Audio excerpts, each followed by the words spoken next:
ఓం శ్రీ మాత్రే నమః. Welcome back to my channel. ఫిబ్రవరి 9న మౌని అమావాస్యగా జరుపుకుంటూ ఉంటారు. ఇది జనవరి లేదా ఫిబ్రవరి మాసంలో వస్తుంది. అమావాస్యను చాలా పవిత్రమైన పర్వదినంగా భావిస్తారు. మరియు నదుల్లో పవిత్ర స్నానాలు కూడా ఆచరిస్తారు. మరో ముఖ్యమైన విషయం, మౌని అమావాస్య సాధారణంగా కొత్త సమస్యకు మొదటి అమావాస్యగా మరియు మహాశివరాత్రి ముందు ఆఖరి అమావాస్యగా మరియు మహాశివరాత్రి ముందు ఆఖరి అమావాస్యగా వస్తూ ఉంటుంది. కాబట్టి అమావాస్య అనేది ఈ యొక్క చిన్న పరిహారానికి ప్రత్యేకించబడిన రోజు. కాబట్టి ఈ రోజున మీరు ఖచ్చితంగా పరిహారం చేసుకోవచ్చు అనే విషయాలు తెలుసుకున్నారు. ముఖ్యంగా స్నానం చేసే సమయంలో నీటిలో కొంచెం పసుపు, కొంచెం కుంకుమ వేసుకుని ఆ నీటితో తల స్నానం చేయండి. చక్కటి శుభ ఫలితాలు పొందుకుంటారు. ఇక ప్రతి తల్లి కూడా కొడుకులు ఉన్న తల్లి ఎవరైనా సరే, అంటే ఒక కొడుకు కావచ్చు, ఇద్దరు, ముగ్గురు, ఇలా ఎంతమంది కొడుకులు ఉన్న తల్లి అయినా సరే అండి, మీ కొడుకుల యొక్క జీవితంలో మీరు వృద్ధిని చూడాలి అనుకుంటే ఈ విధంగా ఈ ప్రత్యేకించబడిన రోజు వారిపై ఉన్నటువంటి ఈ దృష్టి దోషాలను మీరు తొలగించుకోవచ్చు.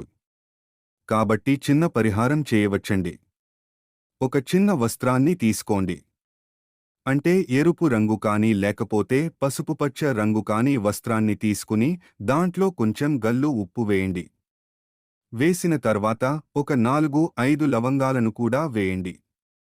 ఎందుకంటే ఈ దృష్టి దోషాలను నివారించడానికి చాలా ముఖ్యమైన పదార్థాలు లవంగాలు, ఉప్పు. ఉప్పుతో దిష్టి తీయడం మనం చూస్తూనే ఉంటాం. అలాగే లవంగాలకు కూడా ఇటువంటి శక్తి అనేది అధికంగా ఉంటుంది.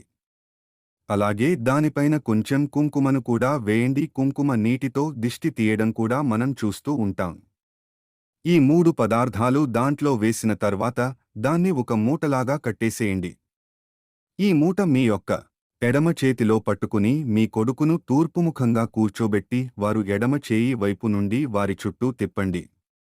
మీరు నిరసన ప్రదేశంలో కావచ్చు, లేకపోతే ఎవరూ తిరగని ప్రదేశంలో కావచ్చు, ప్రవహించే నీరు మీకు అందుబాటులో ఉంటే అక్కడ కాని, లేకపోతే ఏదైనా చెట్టు మొదట్లో కాని, అంటే ఎవరు తొక్కకుండా వేసి మీరు వెనక్కి తిరిగి చూడకూడదు.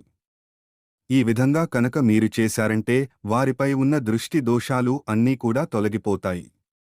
ఇక ఇలా చేస్తే మీ కొడుకులు ఖచ్చితంగా అభివృద్ధిలోకి వస్తారు. ఖచ్చితంగా కొడుకులు ఉన్న ప్రతి తల్లి ఫిబ్రవరి 9వ తేదీన వస్తున్నటువంటి మౌని అమావాస్య రోజు ఈ చిన్న పరిహారం తప్పక చేసి చూడండి. మంచి ఫలితాలను చూస్తారు. Thanks for watching. ఈ వీడియో గనుక నచ్చినట్టు అయితే ఒక లైక్ వేసి మీ ఫ్రెండ్స్ కి షేర్ చేయండి. అలాగే జై శ్రీకృష్ణ అని ఒక చిన్న కామెంట్ చేయండి.